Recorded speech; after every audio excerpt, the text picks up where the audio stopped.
Hi guys, in this video I'm heading into London again to visit the Green and Stone art supplies shop in Chelsea and the Moco Museum in Marble Arch. As I arrived at Paddington Station, I had to say hi to my guy, Paddington Bear.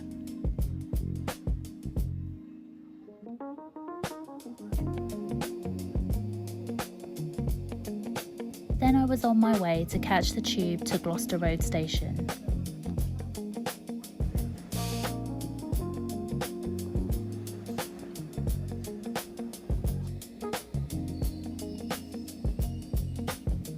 When I reached Gloucester Road Station, I was struck by the incredible art installation along a disused platform. It's called Pond Life, Albertopolis and the Lily by Monster Chetwynd. I loved the circular sculptures which were populated with beetles, dragon larvae, tadpoles and tortoises. There's also a salamander holding up an Amazonian lily pad as a parasol. The one with the tortoises were my favourite. I've popped a link in the description with more information about the installation and art on the underground.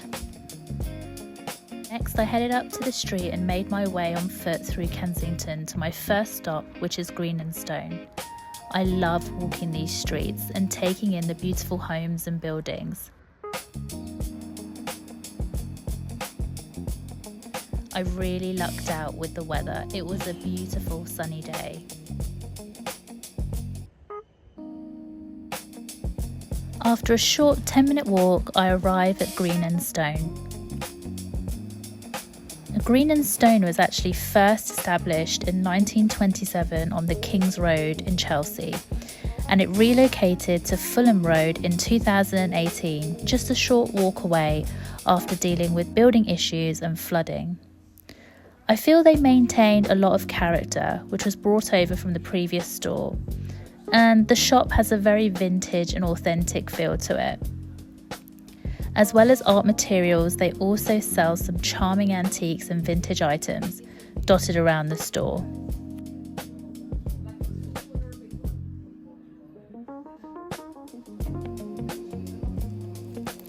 They have a great selection of original prints. These ones really caught my eye.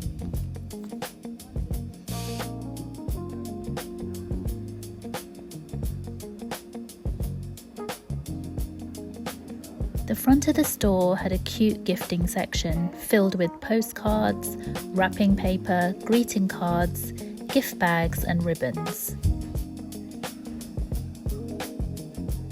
They also had a really nice range of books to look at, which I was super happy about. I love browsing through art books and they had some here that I hadn't seen before.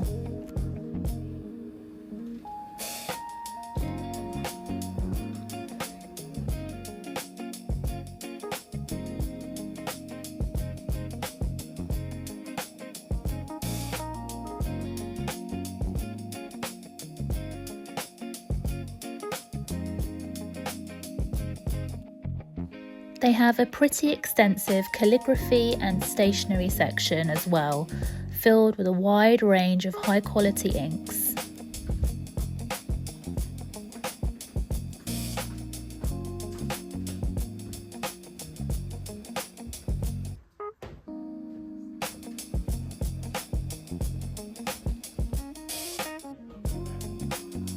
Within the glass cabinet there were some antiques, vintage pens and nibs.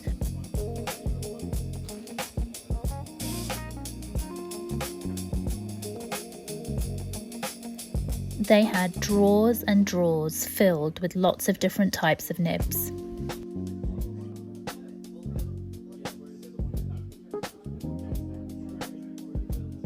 They also had a nice selection of wax stamps and sealers.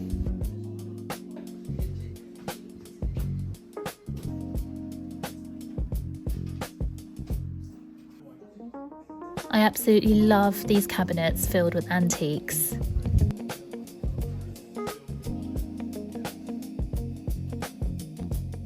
Moving further into the shop on the top floor are more art materials, including a nice selection of Schminke and Daniel Smith watercolours, and also some Horodam gouache.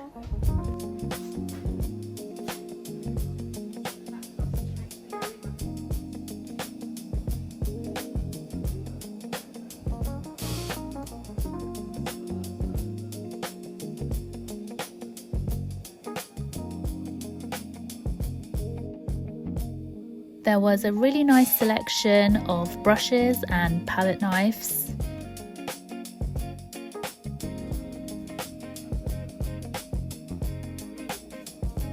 And this was a really cute book about learning to paint with watercolours.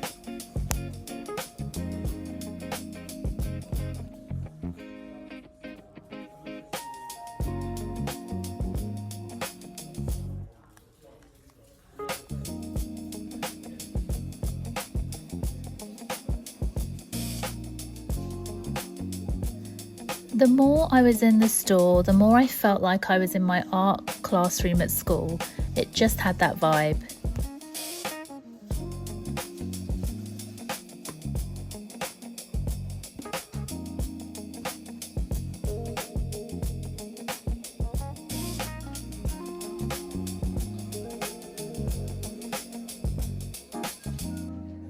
There was a big selection of Michael Harding oil colours. I haven't actually done any oil painting since I was in school. It's another on my list of mediums to try.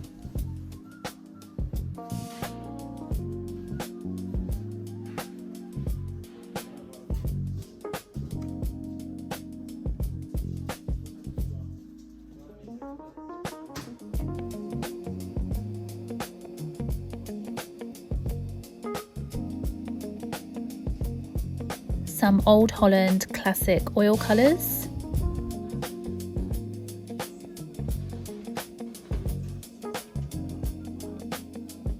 And a range of brushes for oil painting.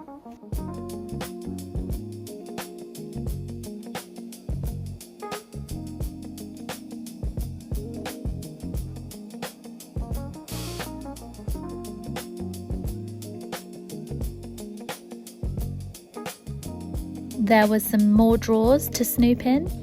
These were filled with ice screws for picture hanging. These Daniel Smith watercolour test cards really caught my eye.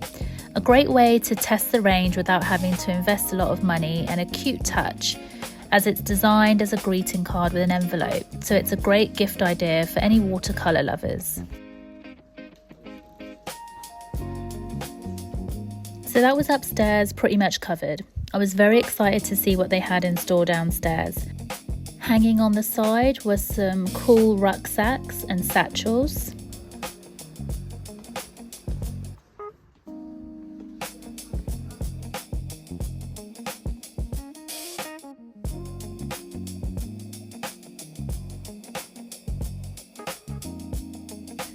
When I got to the bottom of the stairs, I wasn't expecting for it to be quite as big as it was.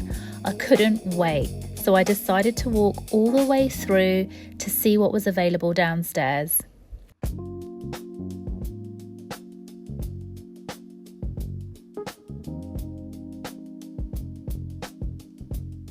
It really is like Aladdin's cave.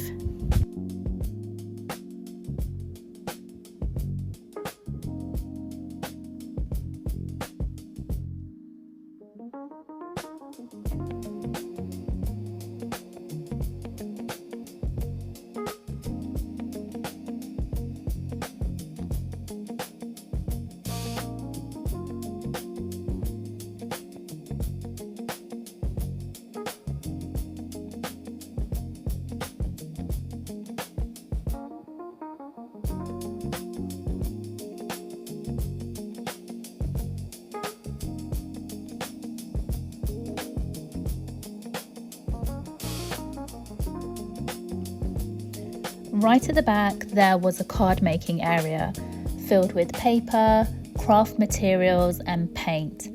They even had glass painting supplies, something which I haven't done in years.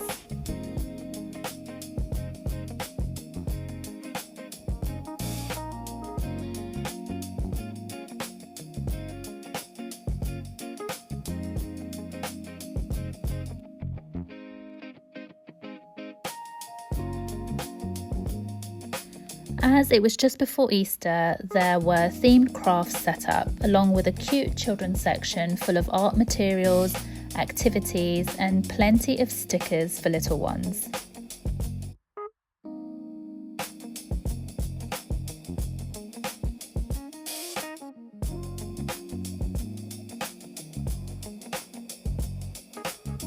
Inside this space there was another room dedicated to hands-on making, filled with air dry clay from Das, epoxy putty like milliput, firing clay and a range of pottery tools.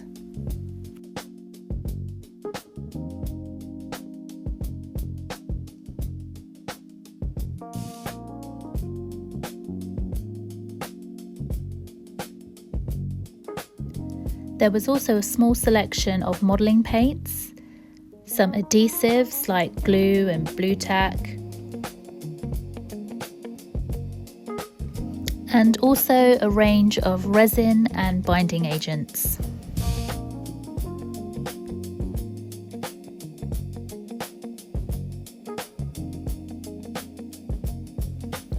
So I've popped out of that section now and I'm back onto the main floor downstairs, where there is more lovely coloured Canford paper. There was also a huge selection of canvases in all different types and sizes, and some shelves stocked with gesso, smaller canvases and other art materials.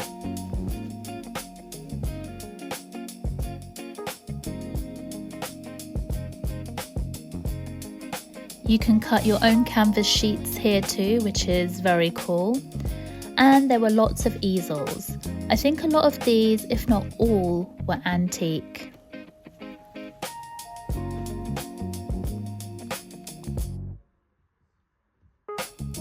There are rulers and measuring tools and a range of tapes.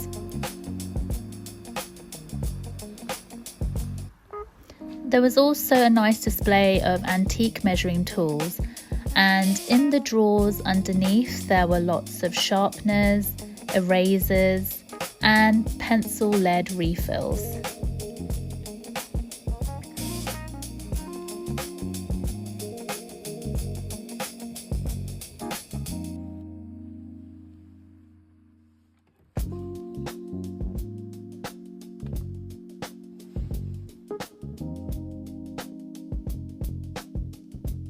On the next table there were some Caran d'Ache and Stabilo supplies and pastels.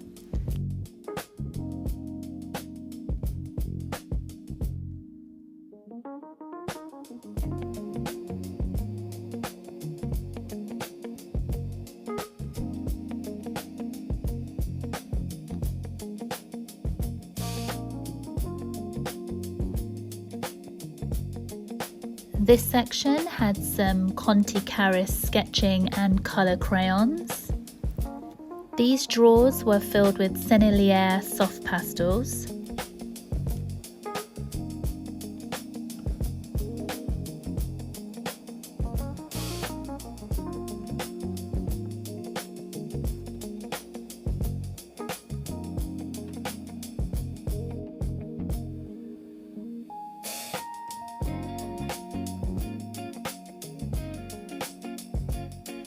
And there was a really nice range of Sennelier oil pastels, pigment sticks, and also to the right there was a range of pastel sheets.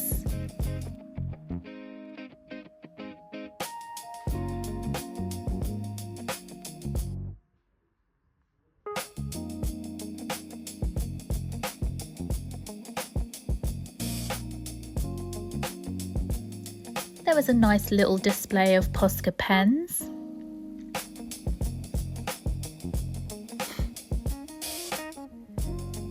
Some assorted paper clips and mounting spray.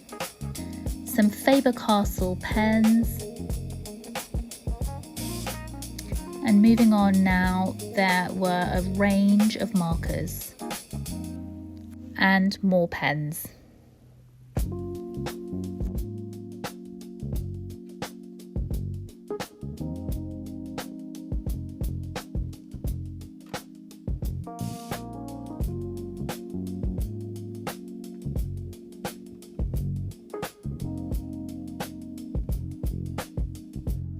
There was a range of pencils on this display.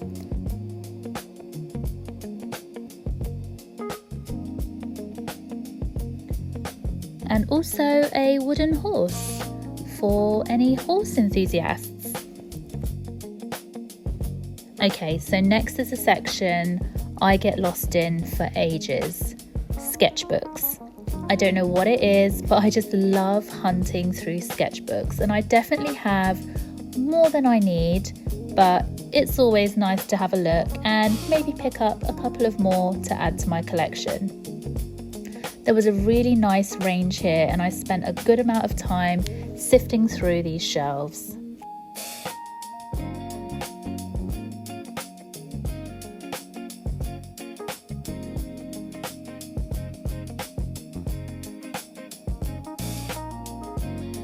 They had the Caran d'Ache Luminance pencils here. I've heard these are amazing, but also pretty pricey at around £13 a pencil.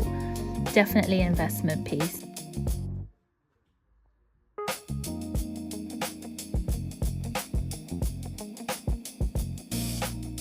There was a really nice selection of Faber-Castell coloured pencils.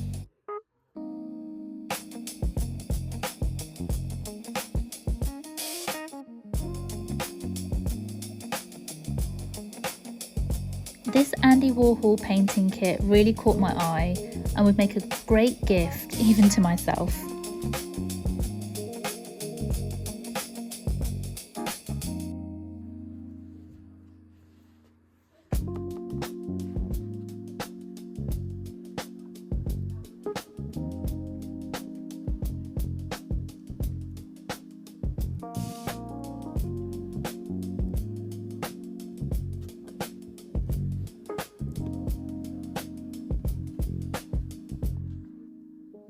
They had a huge range of golden acrylics here.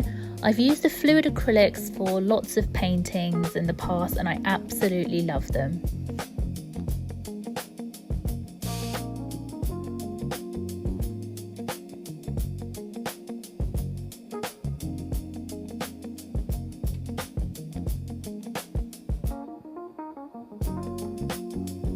More drawers, this time filled with caddy papers. I love these papers. They're 100% cotton and recycled.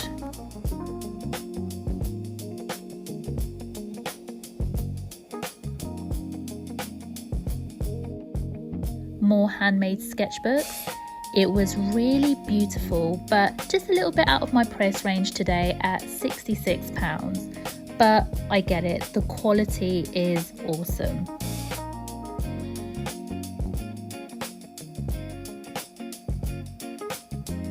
I love this little A6 sketch pad and the colour of the sheets. Also spotted this cute little green and stone case with some Sennelier oil pastels inside. A cute little memento.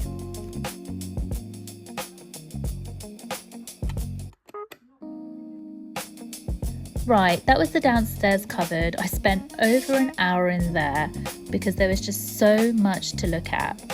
I'm heading back upstairs now to pay for my bits, and I'll do another video showing you a mini haul of all the supplies I got today, so be sure to keep an eye out for that. Well, that was a lovely visit. I'll definitely be coming back here again. It's time to head off now. I've worked up quite an appetite, so I'm going to head off and grab some lunch before I'm off to the next spot. As it was such a lovely day, I walked to my lunch destination. I just love how chilled this part of London is, and the streets are just so cute. I stopped to admire these gorgeous paintings in a local art gallery.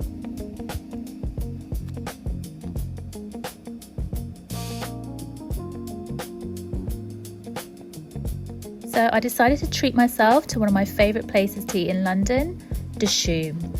I just love everything about Dishoom. The vibe, the decor, and of course, the food. And I actually haven't been to this Kensington one before, so this was a nice little treat. I got some of my faves, which were the chili cheese toast, okra fries, and for the first time I tried the Dishoom house chart. Now with a nice full tummy, I was back on foot, making my way to the tube station, heading to Covent Garden.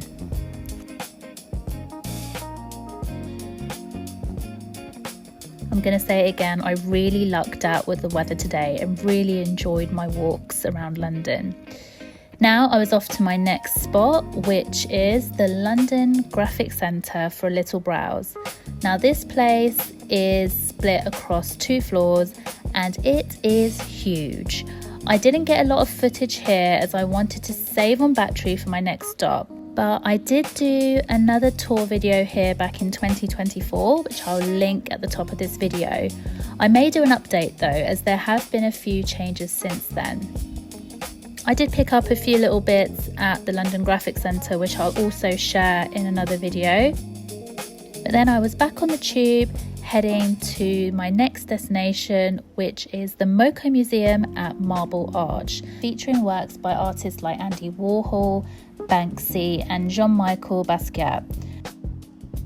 And I was super excited to be here. It started off with a section dedicated to the king of pop art, Andy Warhol.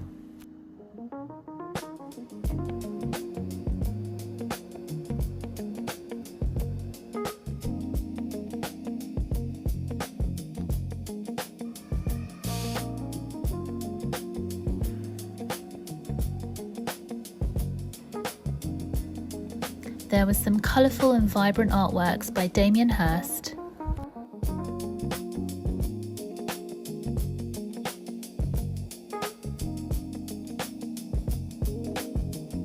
And I love this Shanghai pumpkin by Yayoi Kusama. Next up was a life-size Porsche 911 by contemporary artist Daniel Ashram, made from a mix of materials including quartz and sand. It had a fossilised and almost otherworldly feel.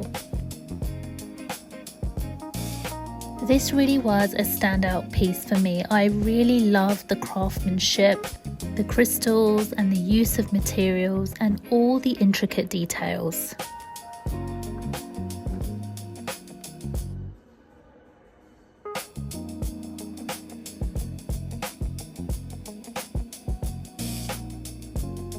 Next, there was a section on Jean-Michel Basquiat, the revolutionary American artist who rose from the streets of 1970s New York and reshaped contemporary art.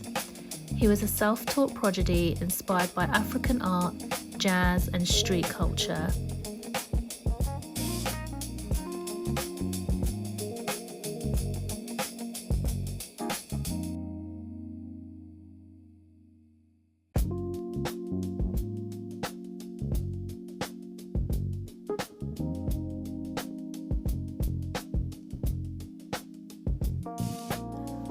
I love this sculpture by Niki de Saint-Phalle, who was a French-American sculptor and painter. I hope I pronounced that right. There were also pieces by Keith Haring, the iconic American artist known for his bold, vibrant graffiti-style work.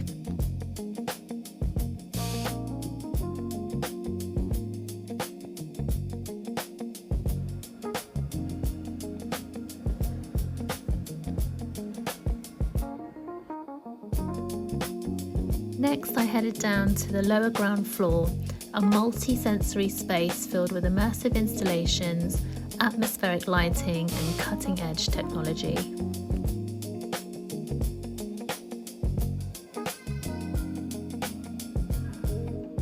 There was another installation by Daniel Ashram called The Lunar Garden, an immersive, site-specific piece that reimagines traditional Japanese Zen rock gardens through his signature fictional archaeology lens.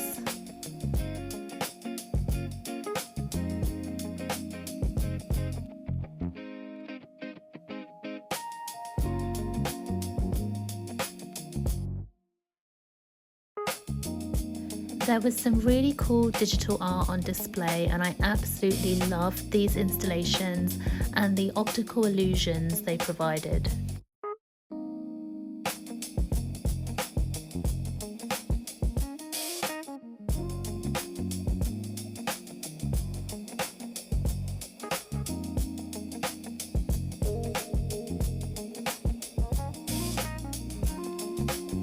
This looked like a really comfy seat, Unfortunately, I couldn't sit in it.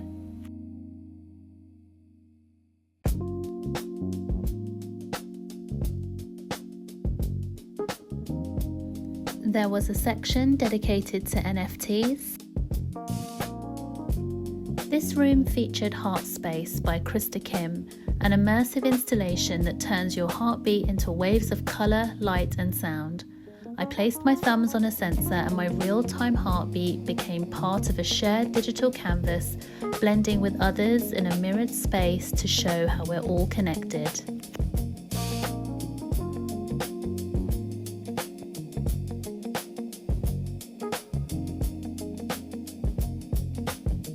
I was captivated by these oil paintings and vibrant colours.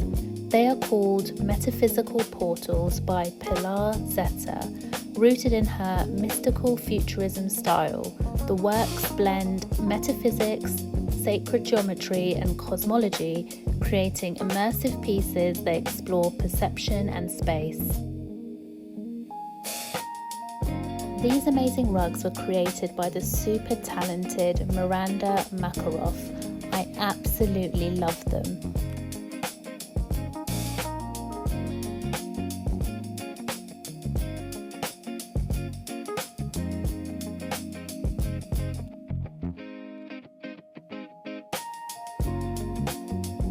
Next up was the mirror room. I absolutely loved this room. It was so much fun. The room uses glowing lights and reflections to create a sense of infinite depth. I was in here for a while.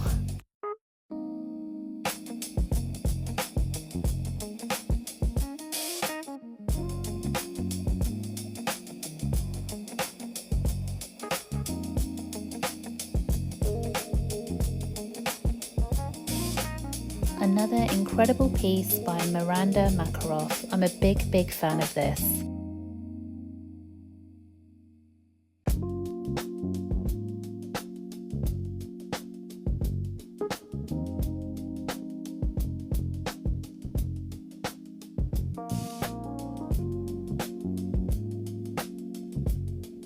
After finishing up downstairs, I headed up to the top floor where there were even more artworks on display. I started off with this work by Brian Donnelly. I thought his abstract pieces were really cool. Then there was this grand, vibrant piece from Takashi Murakami's Superflat, blending anime, pop culture and traditional Japanese art with playful smiling flowers and subtle themes of consumerism and post-war history. Next up, I checked out the exhibition by Robbie Williams, which was a pretty big section. I wasn't sure what to expect at first, but it completely surprised me. His bold, colourful and cartoon-like pieces that dive into themes of mental health, addiction and self-acceptance. It's raw, witty and offers a really personal glimpse into his mind.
This piece really stood out for me.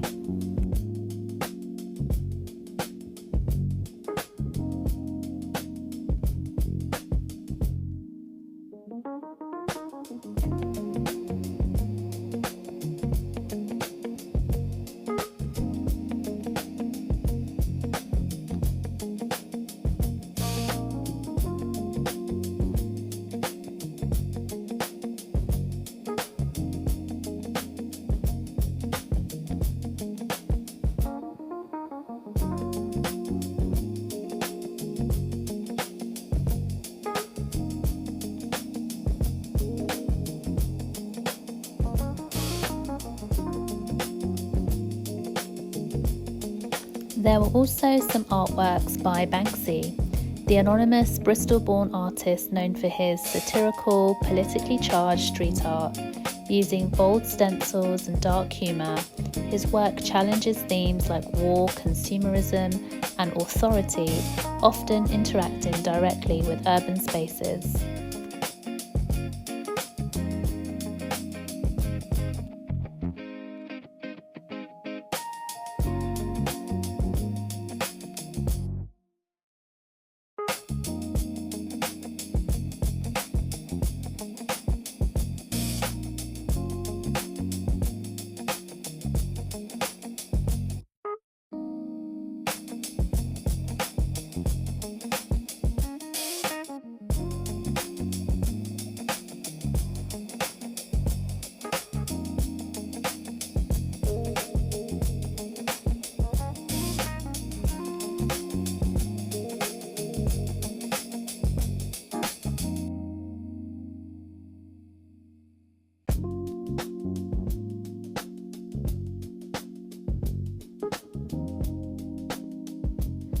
I love this piece called The Waterfall, which is actually a modified oil painting.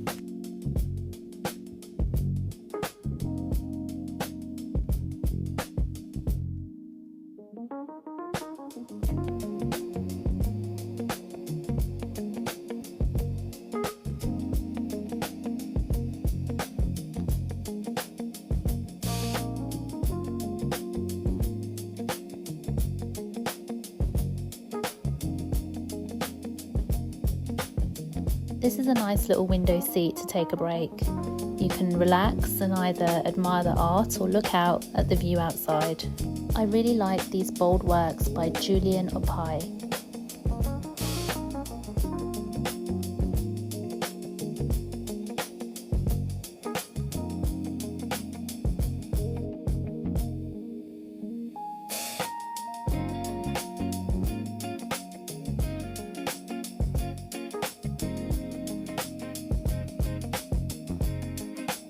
A Landscape of Shared Myths was a real standout piece for me by Friends With You.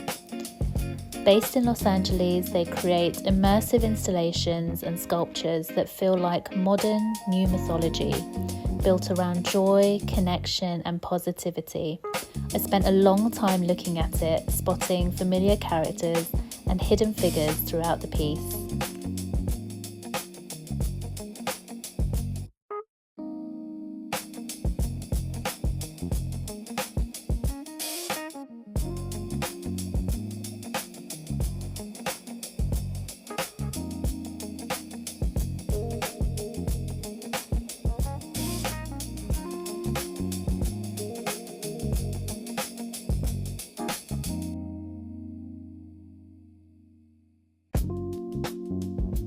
Next, I headed back downstairs to the gift shop, which offers a wide range of art-inspired items like posters, exclusive merchandise, and gifts, all connected to artists featured throughout the museum.